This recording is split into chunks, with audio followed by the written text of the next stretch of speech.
নমস্কাৰ সকলোকে স্বাগতম জনাইছো চেনেলটোৰ আকৌ এটা নতুন ভিডিঅ'লৈ। সো আজিৰ ভিডিঅ'টোত আমি যি লাষ্ট 12 মান্থছ কাৰেণ্ট এফেয়াৰ্ছৰ সিৰিজটো ডিসকাস কৰি আছিলো টপ 1000 MCQs জানুৱাৰীৰ পৰা ডিসেম্বৰ মাহলৈ।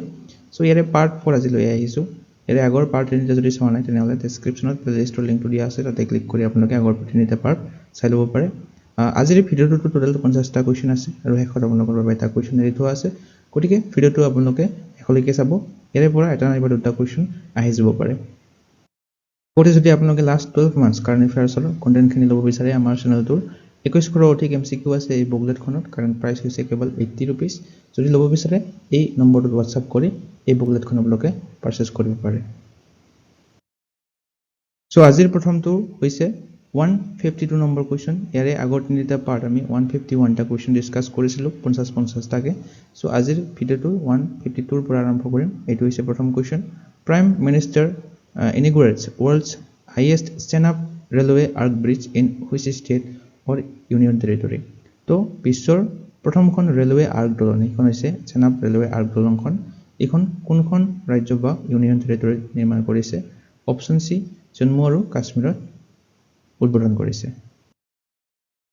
ইয়াতে চাব পাৰে world's tallest railway arch bridge হয় এইখন stand-up railway arch ব্ৰিজখন। এইখন চেনাব নদীৰ ওপৰত 359 মিটাৰ ওপৰত আছে। জম্মু আৰু কাশ্মীৰৰ ৰেইচি ডিষ্ট্ৰিক্টত আছে এই ৰেলৱে আৰ্ক ব্ৰিজখন। এইখন নিৰ্মাণ কৰোঁতে টোটাল কষ্ট হৈছে 1486 crore টকা। নেক্সট কুৱেশ্চনটো হৈছে where will the NHL Winter Classic Games 2026 to be held? 2026 চনত NHL শীতকালীন ক্লাছিক খেল ক'ত অনুষ্ঠিত হ'ব? ইয়াৰে শুদ্ধ উত্তৰটো হয় option C loan depot park in Miami, Florida. ফ্লৰিডাৰ এই লন ডেপট পাৰ্কত অনুষ্ঠিত হ'ব NHL উইণ্টাৰ ক্লাছিক গেমছ। এই NHLৰ সম্পূৰ্ণ ৰূপটো হৈছে নেশ্যনেল হকী লীগ, এইটো মনত ৰাখিব। মায়ামিত অনুষ্ঠিত হ'ব লন ডেপট পাৰ্কত। আৰু এই খেলখন 2026 চনত অনুষ্ঠিত হ'ব জানুৱাৰী 2 তাৰিখে। কুৱেশ্চনটো হৈছে where was annual meeting of World Economic Forum 2025 held? বিশ্ব অৰ্থনৈতিক মঞ্চৰ বাৰ্ষিক বৈঠক ক'ত অনুষ্ঠিত হৈছে 2025 চনৰটো? এই কুৱেশ্চনটো RRB গ্ৰুপ ডি এক্সামত আহি গৈছে 2025 চনত, যেটো হৈ আছে বৰ্তমান। অপচন সি টো হ'ব শুদ্ধ উত্তৰ ডেভছ ক্লষ্টাৰ্ছ, ছুইজাৰলেণ্ড। ছুইজাৰলেণ্ডৰ এই ডেভছ ক্লষ্টাৰত অনুষ্ঠিত হৈছে annual meeting of world economic forum. Annual meeting of world economic forum এইটো অনুষ্ঠিত হৈছিলে 2025 চনৰ জানুৱাৰী 20 তাৰিখৰ পৰা 24 তাৰিখলৈকে ছুইজাৰলেণ্ডৰ ডেভছ ক্লষ্টাৰ্ছত। এই বছৰৰ থিমটো আছিলে collaboration for intelligent age. Next কুৱেশ্চনটো হৈছে এই কুৱেশ্চনটো গ্ৰুপ ডি এক্সামত আহি গৈছে RRBৰ। Denmark become which number country to exit the energy charter treaty in 2025? ডেনমাৰ্কে এনাৰ্জি চাৰ্টাৰ চুক্তিৰ পৰা বাহিৰ হোৱা দেশসমূহৰ ভিতৰত কিমান সংখ্যক দেশ হৈছে? অপচন বি 8, অষ্টম দেশ হৈছে এনাৰ্জি চাৰ্টাৰ চুক্তিৰ পৰা বাহিৰ হোৱা ডেনমাৰ্ক দেশখন। এটো চাব পাৰে উইড্ৰল কেতিয়া কৰিছিলে ডেনমাৰ্ক দেশখনে এনাৰ্জি চাৰ্টাৰ ট্ৰিটিৰ পৰা? 13 এপ্ৰিল 2023ত। নেক্সট কুৱেশ্চনটো হৈছে which award was given to Sucha Singh for outstanding performance in sports? খেলত উৎকৃষ্ট প্ৰদৰ্শনৰ বাবে সুচা সিঙক কোনটো বঁটা প্ৰদান কৰা হৈছিলে? তো RRB গ্ৰুপ ডি এক্সামত আহিছিলে এই কুৱেশ্চনটো। অৰ্জুনা এৱাৰ্ডৰ পৰা বহুত কুৱেশ্চন উঠিছিলে। তো লাইফ টাইম অৰ্জুনা এৱাৰ্ড লাভ কৰিছে সুচা সিঙে 2025 চনত for outstanding performance in sports. Next কুৱেশ্চনটো হৈছে recently who has been crowned as 72nd Miss World 2025? Miss World 2025 Opal Suchata সোৱাংশ্ৰীয়ে লাভ কৰিছিলে এই মিছ ৱৰ্ল্ড 2025টো টাইটেলটো। এখেত কৰ হয়? থাইলেণ্ডৰ হয়। দেশখন মনত ৰাখিব। It is over Thailand's Opal Susata Swangsari crowned Miss World 2025 আৰু এই মিছ ৱৰ্ল্ড 2025 এইটো ক'ত অনুষ্ঠিত হৈছিলে? আমাৰ ভাৰতৰ তেলেংগানা ৰাজ্যখনৰ হায়দৰাবাদত অনুষ্ঠিত হৈছিলে মে মাহৰ 31 তাৰিখে। আৰু ভাৰতক কোনে ৰিপ্ৰেজেন্ট কৰিছে মিছ ৱৰ্ল্ড 2025ত? নন্দিনী গুপ্তাই ৰিপ্ৰেজেন্ট কৰিছিলে। কুৱেশ্চনটো হৈছে which rank has been given to India in the climate change performance index 2025? জলবায়ু পৰিৱৰ্তন প্ৰদৰ্শন সূচক 2025ত ভাৰতে কিমান স্থান লাভ কৰিছে? অপচন বি টো হ'ব শুদ্ধ উত্তৰ 10th, অৰ্থাৎ 10তম স্থান লাভ কৰিছে ভাৰতে। এতিয়া চাব পাৰে তালিকাখন ফাৰ্ষ্ট তিনিটা স্পট খালী ৰখা হৈছিলে কাৰণ কোনো এখন দেশৰে জলবায়ু এনেকুৱা নহয় যে একদম 100% ভাল চ' প্ৰথম তিনিটা খালী ৰখা হৈছিলে ডেনমাৰ্কখনৰ 4 নম্বৰ স্থান দিয়া হৈছিলে তাৰপাছত নেদাৰলেণ্ড তাৰপাছত UK কুৱেশ্যনটো হৈছে who chair 10th governing council meeting of NITI Aayog নীতি আয়োগৰ 10তম শাসক পৰিষদ বৈঠকৰ অধ্যক্ষতা কোনে কৰিছিলে অপশ্যন ডি ভাৰতৰ প্ৰধানমন্ত্ৰী নৰেন্দ্ৰ মোদীয়ে 10th governing council meeting of NITI আয়োগ এইটো চেয়াৰ কৰিছিলে কুৱেশ্যনটো হৈছে India's first butterfly sanctuary inaugurated in which state ভাৰতৰ প্ৰথমখন পখিলা অভয়াৰণ্য কোনখন ৰাজ্যত উদ্বোধন কৰা হৈছিলে অপশ্যন চি কেৰালাত ভাৰতৰ প্ৰথমখন পখিলা অভয়াৰণ্য উদ্বোধন কৰা হৈছে আলাৰাম বাটাৰফ্লাই চেংচুৱেৰী এইখনৰ নাম হৈছে কন্নৌৰ ডিষ্ট্ৰিক্টত এইখন চেংচুৱেৰী নিৰ্মাণ কৰা হৈছে নেক্সট কুৱেশ্যনটো হৈছে According to RBI rules, what is the minimum age required to open and independently operate a saving accounts? RRB Group D exam আহিছিলে সঞ্চয় একাউণ্ট খুলিবলৈ আৰু স্বাধীনভাৱে পৰিচালনা কৰিবলৈ ন্যূনতম বয়স কিমান হ'ব লাগিব সো ন্যূনতম অৰ্থাৎ মিনিমাম বয়স হ'ব লাগিব 10 ইয়াৰ্ছ অৰ্থাৎ 10 বছৰ হ'ব লাগিব এখন সঞ্চয় একাউণ্ট আৰু সেভিং একাউণ্টছ খুলিবলৈ আৰু স্বাধীনভাৱে পৰিচালনা কৰিবলৈ Next question is where was 53rd edition of World Rowing Championship 2025 September 21 to 28 2025 held তো September 21 পৰা 28 তাৰিখলৈকে World Rowing Championship হৈছিল ক'ত অনুষ্ঠিত হৈছিল আমি ক'ব লাগে RRB Group D এক্সামত আহি গৈছে অপশ্যন সি চাইনাৰ সাংঘাইত অনুষ্ঠিত হৈছিল World Rowing Championship 2025 টো এটা চাব পাৰে 53rd edition আছিল 93সংখ্যক এডিশন আছিল ওয়াৰ্ল্ড ৰোয়িং চ্যাম্পিয়নশিপৰ এইটো 2025 চনৰটো নেদাৰল্যান্ড দেশখনে শীৰ্ষ স্থান লাভ কৰিছে 6টা মেডেল লাভ কৰিছিল টোটাল তাৰে 4টা গোল্ড মেডেল এটা সিলভাৰ আৰু এটা ব্ৰঞ্জৰ মেডেল লাভ কৰিছিল গ্ৰেট ব্ৰিটেইনে সেকেন্ড পজিশন লাভ কৰিছিল আৰু চাইনাই থাৰ্ড পজিশন লাভ কৰিছে নেক্সট কোৱেশ্চনটো হৈছে আৰআৰবি গ্ৰুপ ডি এক্সামৰ এইটো আহি গৈছে on which day did prime minister Narendra Modi release the genome India data during the inauguration of Genome India Project 2025 তো জিনোম ইণ্ডিয়া প্ৰকল্পৰ শুভ উদ্বোধন কৰিলে প্ৰধানমন্ত্ৰী নৰেন্দ্ৰ মোদীয়ে কোন তাৰিখে মুকলি কৰিছিলে হাৰ্ড কোৱেশ্চন আহিছিলে এইটো এটা তাৰিখটো ক'বলৈ গৈছে অপশ্যন বি টো হ'ব শুদ্ধ উত্তৰ জানুৱাৰী 9 2025 9 জানুৱাৰী তাৰিখে এইটো জিনোম ইণ্ডিয়া প্ৰকল্পটোৰ শুভ উদ্বোধন কৰিছিলে নেক্সট কোৱেশ্চনটো হৈছে which Paralympic athlete was honored with Arjuna Award 2025 তো অৰ্জুনা এৱাৰ্ডৰ পৰা বহু কোৱেশ্চন আহিছিল আৰআৰবি গ্ৰুপ ডি এক্সামটোত তো অপশ্যন সি টো হ'ব শুদ্ধ উত্তৰ নৱদীপ সিঙে অৰ্জুনা এৱাৰ্ড লাভ কৰিছিল 2025 চনত এজ এ পেৰালিম্পিক এথলেটিক এটা চাব পাৰে আন পেৰা এথলেটিক কেইজনৰ নাম এতে দিয়া হৈছে পেৰা আলচাৰেট লাভ কৰিছিল অৰ্জুনা এৱাৰ্ড শ্ৰী ৰাকেশ কুমাৰ মিছ প্ৰীতি পালে লাভ কৰিছিল পেৰা এথলেটিকত আৰু মিছ জীৱানী Deepthi Shri Ajeet Singh Shri Sachin Sarjerao Khilari Shri Dharambir Shri Pranav Sharma Shri H Hokato Sema MS Miss Simran আৰু শ্ৰী নৱদীপ নেক্সট কোৱেশ্চনটো হৈছে world no tobacco day is observed every year on which day প্ৰতি বছৰে বিশ্ব ধঁপাত বিৰোধী দিৱস কোনটো দিনত পালন কৰা হয় অপশ্যন ডি 31 মে তাৰিখে প্ৰতি বছৰে বিশ্ব ধঁপাত বিৰোধী দিৱস পালন কৰা হয় Next question to is which city has declared as the India's first beggar-free city? কোনখন চহৰক ভাৰতৰ প্ৰথমখন ভিক্ষাৰী মুক্ত চহৰ হিচাপে ঘোষণা কৰা হৈছে? প্ৰথমখন ভিক্ষাৰী মুক্ত চহৰ এইখন হৈছে ইন্দোৰ চহৰখন। Next question, which edition of World Yoga Day celebrated 21st June 2025? বিশ্ব যোগ দিৱসৰ এইটো কোনটো সংস্কৰণ আছিলে 2025 চনত যেটো পালন কৰিছো এইটো আছিলে অপশ্যন সি 11টা সংস্কৰণ আছিলে আৰু এই বছৰৰ থিমটো মনত ৰাখিব yoga for one art yoga for one health next question হৈছে what is the rank of India in global peace index 2025 বিশ্ব শান্তি সূচকাংক 2025 ত ভাৰতৰ স্থান কিমান আমি ক'ব লাগে অপশ্যন সি 115 115তম স্থান ভাৰতে লাভ কৰিছে গ্লোবাল পিস ইনডেক্সত শীৰ্ষ স্থান লাভ কৰিছে আইচল্যান্ড দেশখনে সেকেন্ড আয়াৰল্যান্ড তৃতীয় New Zealand Next question to is what is the rank of India in the WEF Energy Transition Index 2025? WEF শক্তি পৰিৱৰ্তন সূচকাংক 2025ত ভাৰতৰ স্থান কিমান? অপশ্যন চি 71st 71তম স্থান লাভ কৰিছে ভাৰত। এটা চাব পাৰে ৱৰ্ল্ড ইকনমিক ফৰাম, এইটোৱে ৱৰ্ল্ড ইকনমিক ফৰামে এনাৰ্জি ট্ৰানজিশ্যন ইণ্ডেক্সটো ৰিলিজ কৰে। ভাৰতে 71তম স্থান লাভ কৰিছে।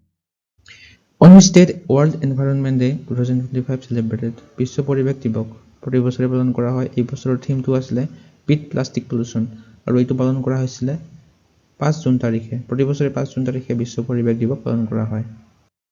নেক্সট কুৱেশ্যনটো হৈছে who has written the book title test cricket a history? Test cricket a history এই কিতাপখন কোনে লিখিছে? RRB গ্ৰুপ ডি এক্সামত আহি গৈছে এই কুৱেশ্যনটো 2025 চনত। অপশ্যন চি টিম উইগমৰে লিখিছিলে এই test cricket a history cricket বুকখন।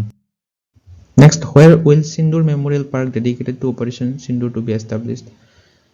সিন্দুৰ অপাৰেশ্যন সিন্দুৰৰ প্ৰতি উৎসৰ্গিত এই সিন্দুৰ মেমৰিয়েল পাৰ্কখন স্থাপন কৰা হ'ব কচ্ছত, অৰ্থাৎ গুজৰাটৰ কচ্ছত।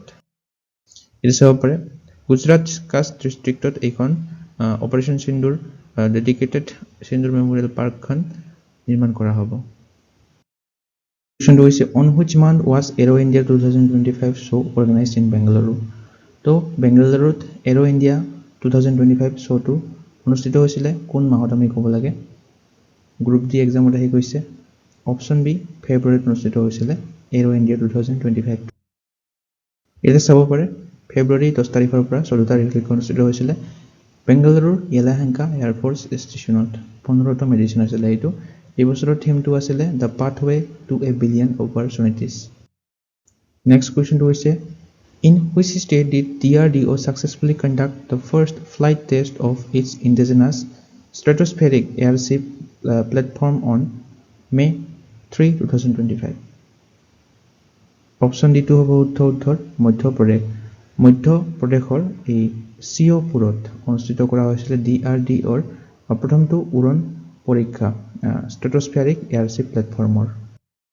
এইটো চাব পাৰে 3 মে তাৰিখে এইটো টেষ্ট কৰা হৈছিলে ফাৰ্ষ্ট ফ্লাইট টেষ্টটো মধ্যপ্ৰদেশত। নেক্সট কুৱেশ্যনটো হৈছে in which country the 51st annual G7 Summit 2025 be held? Option ডিটো হ'ব উত্তৰ কানাডাত অলৰেডি অনুষ্ঠিত হৈ গৈছে G7 শীৰ্ষ সন্মিলন 51 সংখ্যক এডিশ্যন আছিলে কানাডাৰ কানানাস্কিছত। জুন মাহত অনুষ্ঠিত হৈছিলে 16 তাৰিখৰ পৰা 17 তাৰিখলৈকে 51st addition of G7 Summit কানাডাৰ কানানাস্কিছত। নেক্সট কুৱেশ্যনটো হৈছে what is the name of the plant planted by prime minister Narendra Modi on world environment day 2025?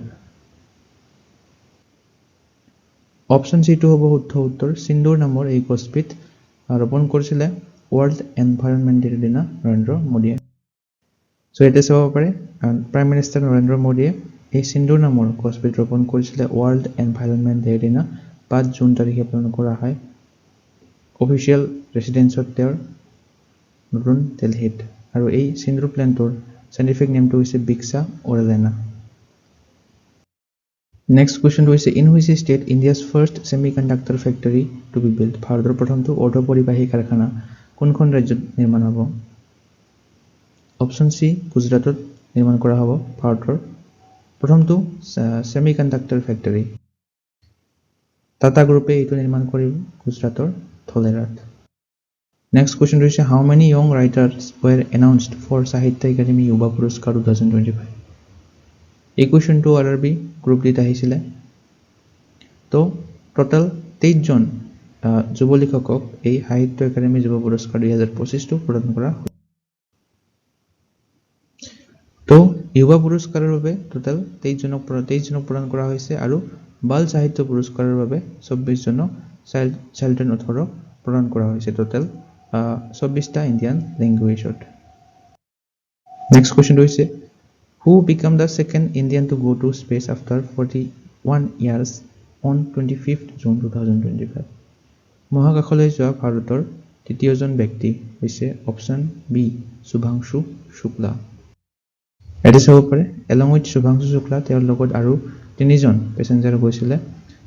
মিছনটো আছিলে কি মিছন আছিলে এক্সিয়ম 4 নামৰ এই মিছনটোৰ বাবে শুভাংশু শুক্লা গৈছিলে স্পেচত আৰু লঞ্চ কৰা হৈছিলে আমেৰিকাত যেটো complex 39A of Kennedy space center তাৰে পৰা লঞ্চ হৈছিলে নেক্সট কোৱেশ্চনটো হৈছে what is the India's rank in sustainable development index 2025 SDG সূচকাংক 2025 ত ভাৰতৰ স্থান হৈছে অপচন A 99th এটো চাব পাৰে ফিনল্যান্ড হৈছে প্ৰথম সুইডেন দ্বিতীয় ডেনমাৰ্ক তৃতীয় নেক্সট কোৱেশ্চনটো হৈছে India's rank in global gender gap report 2025 লিংগ ব্যৱধান প্ৰতিবেদন 2025 ত ভাৰতৰ স্থান হৈছে 131 131st টপ কাউন্ট্ৰিখন হৈছে আইচল্যান্ড তৃতীয় হৈছে ফিনল্যান্ড তাৰপিছত নৰৱে আৰু এইটো গ্লোবাল জেন্ডাৰ গেপ ৰিপৰ্টটো ওয়াৰ্ল্ড ইকনমিক ফৰামে ৰিলিজ কৰে নেক্সট কোৱেশ্চনটো হৈছে according to CIPRI report 2025 how many nuclear weapons does India possesses তো ভাৰতৰ হাতত টোটাল পাৰমাণৱিক অস্ত্ৰ আছে CIPRI প্ৰতিবেদন অনুসৰি অপচন ডি 180টা আৰু এই CIPRI সম্পূৰ্ণ ৰূপটো হৈছে Stockholm international peace research institute next কোৱেশ্চনটো হৈছে which payment bank won digital payments award 2024 to 25 digital payment awards 2024 পৰা 25 ত কোনটো পেমেন্ট বেংকে জয় লাভ কৰিছে তো ডিজিটেল পেমেন্ট এৱাৰ্ডটো লাভ কৰিছে ইণ্ডিয়া পোষ্ট পেমেন্ট বেংকে কোৱেশ্চনটো হৈছে wings India 2026 will be held in which city wings India 2026 টো অনুষ্ঠিত হ'ব অপচন এ তেলেংগানাৰ হায়দৰাবাদত আৰু এই ইভেন্টটো হ'ব 2026 চনৰ 28 তাৰিখৰ পৰা 31 জানুৱাৰী তাৰিখলৈকে Next question to which state had the highest GST revenue collection in fiscal year 2024 to 25? 2024 পৰা 25 বিত্তীয় বছৰত কোনখন ৰাজ্যৰ সৰ্বাধিক GST কালেকচন হৈছিল আমি ক'ব লাগে অপচন এ টো হ'ব শুদ্ধ উত্তৰ মহাৰাষ্ট্ৰ ৰাজ্যখনৰ আটাইতকৈ বেছি GST সংগ্ৰহ হৈছিল good and service tax total Maharashtra ৰাজ্যখনৰ 3,18,497 crore টকা GST কালেকচন হৈছিল নেক্সট কোৱেশ্চন হৈছে operation Olivia is conducted every year by whom প্ৰতি বছৰে অপাৰেশন অলিভিয়া চলোৱা হয় এইটো ইণ্ডিয়ান কোষ্ট গাৰ্ডে চলায় আৰু এই অপাৰেশন অলিভিয়াটোৱে কি কৰে যিবিলাক কাছো আছে এইবিলাকক সংৰক্ষণ কৰে দেশপৰে অপাৰেশন অলিভিয়াটো ইণ্ডিয়ান কোষ্ট গাৰ্ডে কণ্ডাক্ট কৰে অলিভ ৰিডলি টাৰ্টলছ এইবিলাকক কনজাৰ্ভ কৰাৰ বাবে এই ইনিচিয়েটিভটো লোৱা হৈছে operation Olivia Next question to is which country is the host of 46th ASEAN Summit 2025 Association of Southeast Asian Nations সম্পূৰ্ণটো হৈছে ASEANৰ এছিয়ান শীৰ্ষ সন্মিলন 2025 ৰ আয়োজক দেশখন হৈছে মালয়েছিয়া মে 27 ৰ পৰা 27 তাৰিখ অনুষ্ঠিত হৈছিল 2025 চনৰ Next question to is exercise nomadic elephant 2025 held between India and which country Exercise nomadic elephant এইটো অনুষ্ঠিত হৈছে ভাৰত আৰু মংগোলিয়াৰ মাজত তো এক্সাৰসাইজ বিলাক ইম্পৰ্টেন্ট হয় আপোনালোকে মনত ৰাখিব এইটো হৈছে according to the recently released Hurun Global Unicorn Index 2025 what is the position of India in this index তো গ্লোবাল হুৰুন ইউনিকৰ্ন সূচকাংকত ভাৰতৰ স্থান কিমান আমি ক'ব লাগে ভাৰতৰ স্থান লাভ কৰিছে অপচন বি তৃতীয় Next, what is the India's rank in Sustainable Development Index 2025? SDG সূচকাংক 2025 ত ভাৰতৰ স্থান কিমান? অপচন এ টো হ'ব শুদ্ধ উত্তৰ 99th 99তম স্থান লাভ কৰিছে। So, আজিৰ ভিডিঅ'ৰ প্ৰশ্নটো হৈছে who has been appointed as new chief of research and analysis wings RO? নতুন গৱেষণা আৰু বিশ্লেষণ শাখাৰ মুৰব্বী হিচাপে কাক নিযুক্তি দিয়া হৈছে? এখেতক নিযুক্তি দিয়া হৈছে এখেতৰ নাম কি আপোনালোকে ক'ব লাগে এই চাৰিটা অপচনৰ কোনটো শুদ্ধ হয় আপোনালোকে কমেন্ট কৰি জনাব সো আপোনালোকে যদি আমাৰ লাষ্ট 12 মান্থস কাৰেন্ট এফেয়াৰ্সৰ বুকলেটখন ল'ব বিচাৰে জানুৱাৰীৰ পৰা ডিসেম্বৰ মাহলৈকে 2100 অধিক এমসিকিউ অলৰেডি আছেয়ে আকৌ ইনক্লুড হ'ব ডিসেম্বৰ মাহখন শেষ হোৱালৈকে কাৰেন্টলি প্ৰাইস হৈছে কেৱল 80 रुपीस 2025 চনলৈকে ডিসেম্বৰ জানুৱাৰীত অকমান বঢ়াই দিয়া হ'ব এই প্ৰাইসটো যদি আপোনালোকে পাৰচেজ কৰিব বিচাৰে সিম্পলি এই WhatsApp নম্বৰটোত WhatsApp কৰি পাৰচেজ কৰিব পাৰে জানুৱাৰীৰ পৰা ডিসেম্বৰ মাহলৈকে 100 অধিক প্ৰতিখন মাহৰ এমসিকিউ পাব টপিক স্পেসিফিক এমসিকিউ পাব 38 নেশনাল গেমছে হওক আসাম বাজেট আসাম সিভিলিয়ন এৱাৰ্ডছ আইপিএল হওক ব্ৰিক্স সামিট হওক নোবেল প্ৰাইজ G20 সামিট সকলোবিলাক ইম্পৰ্টেন্ট টপিক ইনক্লুড আছে এই বুকলেটখনত কুৱেশ্যনবিলাক MCQ ফৰ্মেটত দিয়া আছে আৰু যিবিলাক ৰিলেটেড পইণ্টছ আছে সেইবিলাকো এটাচ কৰি দিয়া আছে লগতে পিকচাৰো প্ৰভাইড কৰা আছে যাতে মনত ৰাখিব সুবিধা হয় সো এই বুকলেটখন আপোনালোকে পাৰচেজ কৰিব বিচাৰিলে সিম্পলি এই WhatsApp নম্বৰটোত WhatsApp কৰি পাৰচেজ কৰিব পাৰে কাৰেন্টলি ইয়াৰ প্ৰাইচ হৈছে অনলি 80 rupees 2025 চনৰ ডিসেম্বৰ মাহলৈকে জানুৱাৰীত এইটো পঢ়াই দি 99 rupees কৰা হ'ব বাকি আজিৰ ভিডিওটো চাই আপোনালোকে কেনে পালে কমেন্ট সেকশনত জনাবলৈ নাপাহৰিব লাইক এটা কৰিব শেয়াৰ এটা কৰিব লগতে এসেনশিয়াল ষ্টাডিজ অন চেনেলটো সাবস্ক্ৰাইব কৰি ল'ব এনে ধৰণৰ কন্টেন্ট আগলৈ পাই থাকিবৰ বাবে আজিলৈ মানে ধন্যবাদ